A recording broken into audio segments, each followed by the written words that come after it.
Come on, guys. Hi, Kim. Hello. Thank you so much for joining us in this legal wise journey. Thank you for having me. Okay, so let's start the video. And we have today topic is regression among the law student. So can you detail or just introduce the topic? Okay. When you speak about regression in general, regression simply means going backwards, like moving backwards. It's the opposite of what? Progression. Progression, which means moving forward. So when we say regression among the law students, we mean that they are unwilling to move forward. They are unwilling to change the way that they view things. They are unwilling to embrace new ideas, which goes against the whole principle of law, because law is designed to be what? To be progressive. So that is what we're talking about when we say regression among the law students. They want to cling to the past. They want to follow the rules that are already set. They are not willing to adjust or learn new things. That is what we mean when we say regression among law students. Okay. And the next topic we have that classism amongst the law student. Yes. Do you believe that? That is true. Yes, unfortunately, it's very prevalent, especially in the whole legal education system. Like, it's very prevalent, classism. Firstly, the education system seems to be closed off to be entirely to those of lower class. Generally, when you talk about classism, we mean some benefits that are only accessible to certain classes, right? It's privilege. Yeah, exactly. Privileges that are accessible to only certain classes. And that is also privilege. And how do you define the classes? Like, on what basis do you classify them? Okay, there are many ways you can classify people. I think India has its own caste system. I'm not super knowledgeable on that, about the caste system and what. But basically for me, I think a system that is prevalent all over the world is money and also connections. So those things are interlinked. Money, power, connections. Usually when you have one, you have the other two. So that is how I define classes. The richest are the top class, and then middle class. They have the privileged. Exactly. They have more access to institutions. They are not barred by things like money. And when you talk about law school, obviously you need to spend money to go to law school. So, and it's expensive. So obviously only the more wealthier families will be able to take their children to law schools. And then it's barred from those of lower income. Yeah, that is the classes. Okay. So welcome back, Isan and Kim. Thank you so much for coming. We are having a debate session on the topic regression among the law student and classism against the law among the law student. Okay. So you are in the favor of 4. You have to tell is happening, okay, and you are against and you are saying like it's not happening. Okay. Let's start with the happening side. Okay. Hello everyone. My name is Kim, and I will be giving the points for whether regression and classism is prevalent in law school. First, I'd like to point out that the very nature of the law is to be progressive. There is the doctrine of basic structure, which says not to amend the Constitution too much. That is because the Constitution is a document which is designed to be progressive. All constitutions are designed to be progressive. Times change, situations change, people change, but the law remains the same. And why is that? Because it is what? Open to judicial interpretation, meaning the judges at that time can interpret it how they see fit.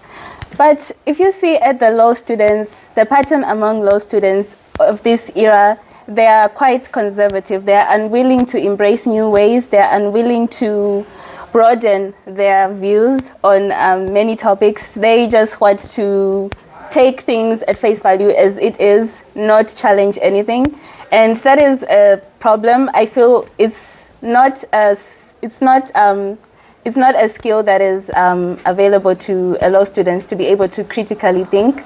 A lot of law students are hesitant. They are hesitant to change, despite us being the figures of change in most of history. Lawyers have contributed a lot to the way the world is now and the way the world will be in the future. But a lot of law students, they are unwilling. They still have these discriminatory tendencies passed down to us from generations to generations. They see classism is a very big problem, especially in law school. They view other classmates as not other classmates, but other people in general as being lower classes. And that has caused a lot of problems, whether it's other students from lower classes being unable to continue in low class, because they were unable to keep up, or other classes being barred from law schools because they were not able to curate the skills which are required. A lot of the law students are like second generational, third generational lawyers, meaning they already had the background with strong law. So that kind of bars the law school to those certain people only and leaves out everyone else. And that is my argument. Thank you. Well, generally speaking, I respect your opinion, and certainly I also feel the same way. But let me also put another perspective. It's not something is against off, but I have also viewed this world from this lenses. You might have heard about one quote of Bruce Lee regarding water, right? So if we think about water as he goes be like a water, and you can fit in the shape of any of the vessel and container. Now imagine that container is not good. I mean, it may be broken. Will you want to be that water? You want to be in that broken container? You have that pure. You are have that essence of purity in you. But do you want to be in that particular place where you know that actually it's not worthwhile? So that is what I believe, that it can be looked in another perspective as well. For example, if we say that former Chief Justice D.Y. Chandrachud, so he was not selected on the basis of seniority or something. He was selected on the basis of merits.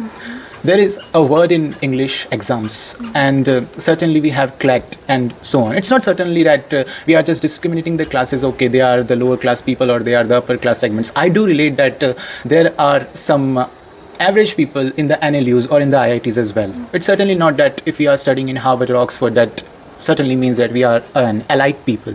But if there are exam systems for that particular university, there must be some dignity of the university. And therefore, I don't particularly believe that classism just suppressed by this particular thing.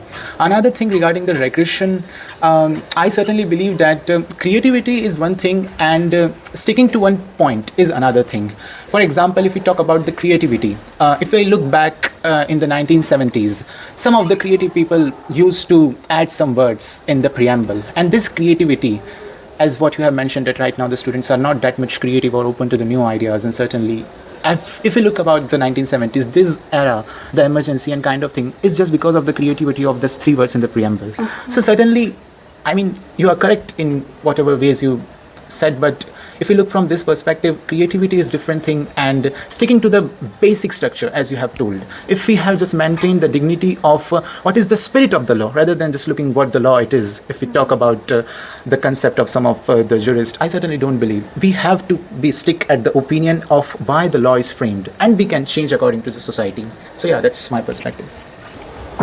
Let's start with the rebuttal round, and starting from Kim. Okay, I wanted to bring our attention to one point that he gave regarding exams. So I want to give an example of Kamal and I. Let's say we're 6 years old, about 6 years old. Kamal grew up in a very wealthy family, and I grew up in the lower classes, one of the lower classes, right?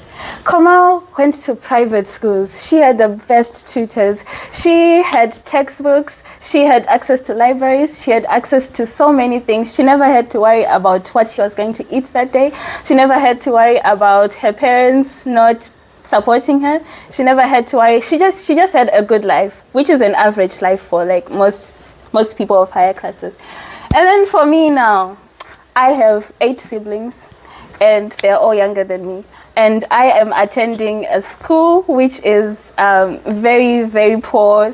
There's only one teacher, and there are 100 students. The teacher cannot manage all the students, so I can barely read and write. And after I go to school, I have to worry about feeding my siblings, and I have to worry about my parents as well.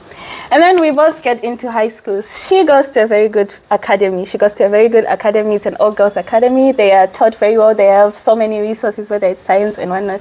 But I just go to some government high school where there's not that many resources. And then when it comes to university, I want to go into Paru University. Koma wants to go into Paru University.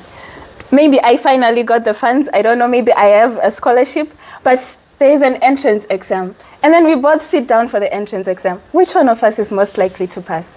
It's obviously Komao, who grew up with private tutors, who grew up with so many books at her disposal, so many resources. So you see how the class comes into play here.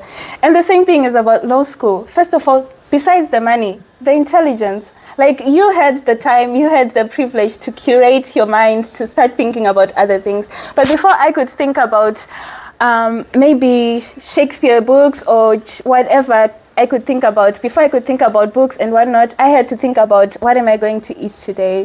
What am I going to wear tomorrow? I am running out of clothes. The roof has collapsed on us. What are we going to do? But she didn't have to worry about those things, meaning she could afford to think about law school, to dream about law school, to read books and whatnot, and let herself get lost in literary works.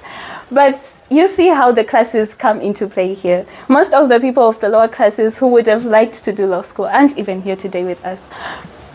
But because we had the privilege to say, I want to go to law school, to our parents, and our parents saying, yeah, let's take you to law school.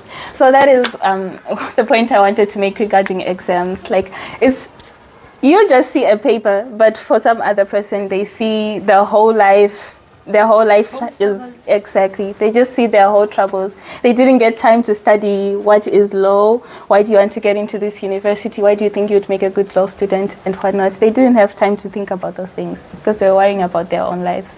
Yeah. Indeed, very correct. So, well, it's about a hypothetical story, so I appreciate that. But in reality also, we can see that this is the situation of many country students. We talk about India, many of the poor class sections of people are also facing the same thing. But I still have my opinion with that. You're correct, I mean, but let us look from a different perspective, as goes with the English proverb that beauty lies in the eyes of the beholder.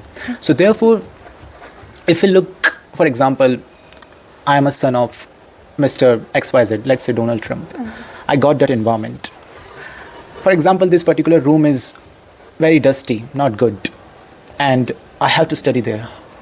You know, I am surrounded by an environment which is dusty, but my aim is to study. So I have to take the initiative to clean room if nobody is taking it. And that is the beauty of India. We have poor people and we have rich people. And guess what? India is the only country where a tea seller can become a prime minister. So it's not about the person, and it's not about the background, and it's not about your hypothetical story that somebody is rich or somebody is poor. It's about the intent, and it's about the way they look life. For example, if we talk about Mr. Narendra Modi, if they think that I am a tea seller and these people are like rich people and he just goes on like that, he will be like that. But he thinks, no, I can become what I want to. He just work hard in that particular environment. You know, there is lotus and it is surrounded by, I don't want to just elaborate it, you know that. So be a lotus. And yes, you are correct. Indeed, we can work for the humanitarian perspective and then we can change the world, right? Thank you. Let's summarize this, and thank you so much for coming, both of you. And thank you for this session. Okay, let's summarize it, and I would like to conclude that yes, if you have will, you can achieve anything. Okay, and I do believe in privilege. Like if you coming from a privileged background, you have some kind of things like if you go for internship, like, and you have a privileged background, your father can like give you the internship, like if you have connection. But if a same classmate or like don't have any kind of connection, it's a privilege. Okay, so let's wrap up. And if you okay, the next thing is, do you believe that this types of topic can be resolved? Like when we talk about the first thing is regression amongst the law student, what are the steps or what are the things that we can take to change the regression, convert it to the progression? Okay. First things first, I think law students, there has to be certain skills that they should prioritize. I know there are usual skills like confidence, presentation skills and whatnot, but those are just technical skills, you know. I think the most core essential skill for a law student is the ability for critical thinking. law students should be taught to prioritize critical thinking, to see through things that the layman cannot see through. They should be able to tell when something is not being said properly and whatnot. And Okay, also, I'm not interrupting you, but if a juniors is watching, how can they improve their critical learning or critical reasoning? by simply learning more about certain topics, because you'll find that a lot of people, especially in the legal field, they just like to speak about things. They're good at speaking about things that they don't actually know about. You can even tell sometimes in class that the answer that this person is giving is not correct, but because they say it in a confident way, then you start to doubt yourself. So by simply learning, actually doing your own research, conducting your own research, and then forming your own opinions, that is one of the most useful skills that you can have for yourself. And another thing is to acknowledge that, why do we have law? The law is to protect and not to punish. So before you question why a law is the way it is, you should look at who it's aiming to protect, not who it's aiming to punish. So these are some of the questions that you should raise for yourself as a law student. You shouldn't just take things at face value. You shouldn't just accept things just because someone older than you said them. You should be able to do your own research, to conduct your own research, just like you're doing now. We're doing this interview. I can't just say something about a random topic without being fact-checked. Maybe someone in the comments will come and say, that is not true. So that is what you should be like as a law student. You should be able to see different sides. You should be able to analyze a situation. You shouldn't just say, I want the side that is like most popular. You have to do your own research. Both the advantage and disadvantage. Yeah, exactly. Okay. You have to see through people's words. Sometimes even when a politician is giving a speech, you should be able to critically think that they are saying this and this, but what are they not saying? They're not saying this, this and that. So that can mean what? This, Every and that. coin have both the side. Exactly. Okay. Let's move further. And the second topic is classism. The people, classmates, law students. So what are the steps we can take that this thing will stop? That one is now a very heavy topic. I think when it comes to about classism, law students, it should be compulsory for all students, for everyone, but mostly law students, to take courses on the history of classism and how it affects our everyday lives, like everyday interaction. Everything can be rooted back into classism. Things like classism, homophobia, racism. If you're not experiencing it like immediately, you do not associate yourself with it. But our whole systems are built on such things. So as a law student, I feel like these are things that you should really study in depth to understand properly. And once you understand, once you start seeing these things, you cannot unsee them. So like you mentioned, the things like if you have power, you have money, you have already privileged, and other person that have don't money, they don't have privilege, right? How can we resolve the equality, the balance? Unfortunately, that is not very, it's not something we can do immediately, resolving monetary balances.